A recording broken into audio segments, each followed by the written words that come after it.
The use of waterboarding and other tough new methods, known as enhanced interrogation techniques, led to a very public debate about whether the U.S. was torturing terrorism suspects. The videotapes of those interrogations have reportedly been destroyed, and hardly anyone who participated in them has spoken publicly. Nor has enough information been made public to determine if the techniques were successful. But in April of 2002, FBI agent Ali Soufan witnessed the beginning of the use of these techniques on the U.S.'s first high-value terrorist detainee, Abu Zubaydah. Soufan says he was making good progress with Abu Zubaydah through traditional methods of questioning, but he was told that a CIA contractor hired for his interrogation expertise would be taking control. Soufan then watched on a closed-circuit monitor as a very different approach was used. The story will continue in a moment.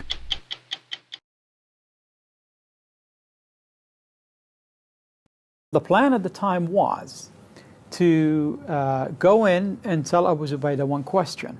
Tell him, tell me what I want to know. And if Abu Zubaydah said, what do you want to know, or ask any questions about that, the person is to walk out and say, you know, and walk out. And then they have a continuum of techniques, like, you know, it started with like nudity, and then you have noise, and you have sleep deprivation, and it goes from one stage to another until he decides to cooperate. This individual, why were they put in charge? I don't know. Supposedly he's an expert in the field. So I asked him, do you know anything about Islamic fundamentalism? He said no. Have you ever interrogated anybody? No. He basically said no. He knows human nature.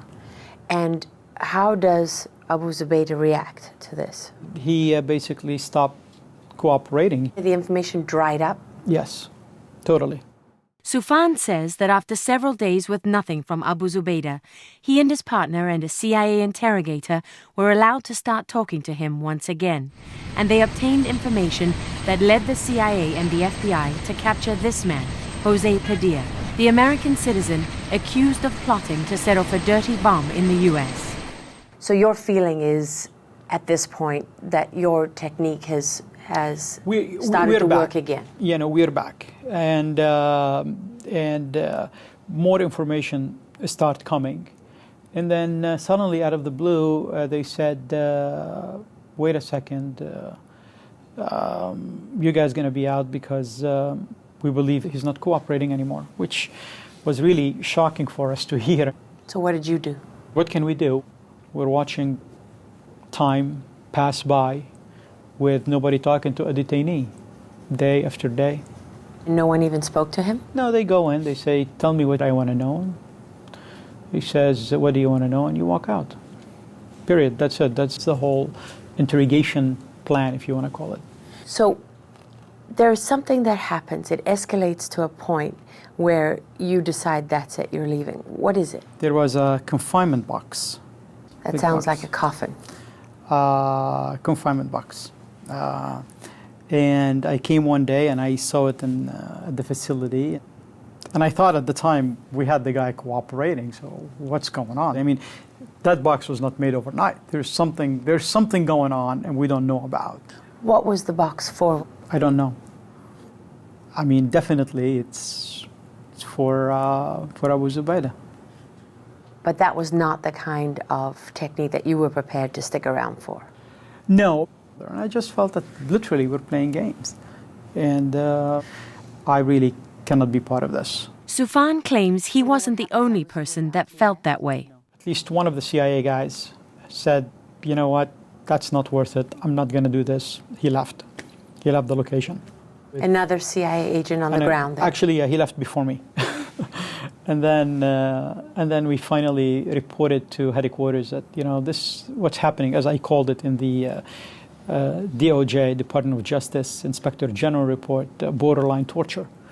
And FBI headquarters said, you know, we don't do that. Just and eventually, after that, they pulled all FBI agents from high-value detainees' interrogations. Soufan never saw Abu Zubaydah again, and only occasionally saw these techniques being used after that. But he claims that when President George Bush addressed the nation in 2006, the American people were being misled. We knew that Zubaydah had more information that could save innocent lives. But he stopped talking. It became clear that he had received training on how to resist interrogation. And so the CIA used an alternative set of procedures. I think somebody told the president some fake information, some false information. Zubaydah did not stop talking. Introducing the techniques made him stop talking. Soufan argues that terrorists like Abu Zubaydah have been trained to expect extremely brutal treatment in Middle Eastern prisons, which is one reason he believes enhanced interrogation techniques are not effective. If you look at them from an American perspective, you will say, wow, that's torture. But really, that's like saying hello in some jail in the Middle East. I mean, literally, this is not the torture that these guys are expecting. So why do we start going on a path that eventually we're going to hit a glass ceiling? And when you hit the glass ceiling, what do? What do you do? The detainee calls your bluff. You cannot go back and say, I'm going to build a rapport. That's why you keep repeating the glass ceiling again and again and again and again. Abu Zubaydah was waterboarded 83 times. Khalid Sheikh Mohammed 183 times. What does that tell you? Does that tell you the technique is working? A number of people in the CIA and the intelligence community told us that Abu Zubaydah did give up information after he was waterboarded, which they say helped save American lives.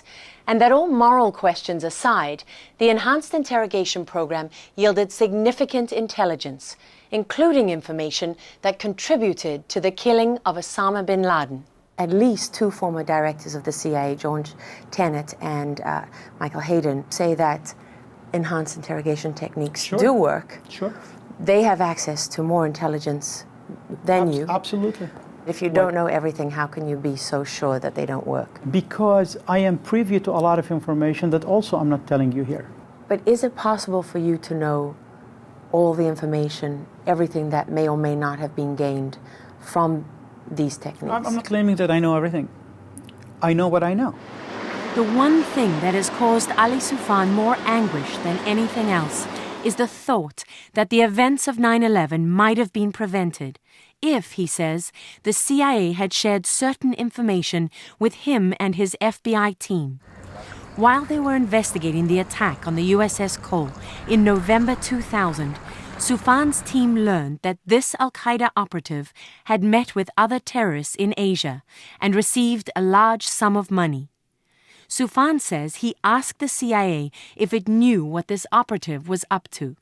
You made 3 formal requests to the CIA there was 3 formal through the requests. FBI chain. Right. And time and again, the CIA tell you what?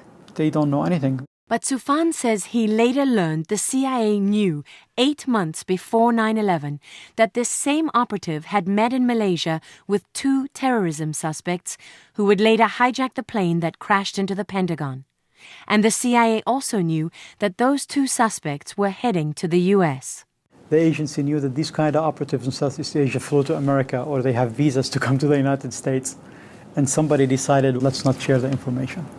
And if it had been shared with you, what then? I tried not to think about that. I tried not to think about what could have happened. Maybe thousands of American lives will be spared, maybe. The CIA told us any suggestion it purposely refused to share critical information on the 9/11 plots with the FBI is baseless, and these allegations diminish the hard work and dedication of countless CIA officers. Ali Soufan left the FBI 6 years ago, and today he runs a security consulting company based in New York. He told us he hasn't been to Ground Zero since the first anniversary of 9/11, and there's a reason for that. Maybe I'm one of these people who didn't get over it. Can you tell me why? Maybe part of me feels guilty. Maybe part of me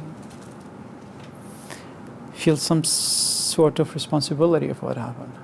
But you did your best. You gave your all. Why Yeah, would you but feel guilty? if you want to be truthful with yourself, very difficult not to feel, not to kind of like feel that, you know, maybe I could have done something. Is that why it's hard for you to go to Ground Zero? Yeah, actually, I went there once on the first anniversary, but that's it. It's hard for anyone to go there, but why Yeah, so hard for absolutely. you, Ali? I don't know.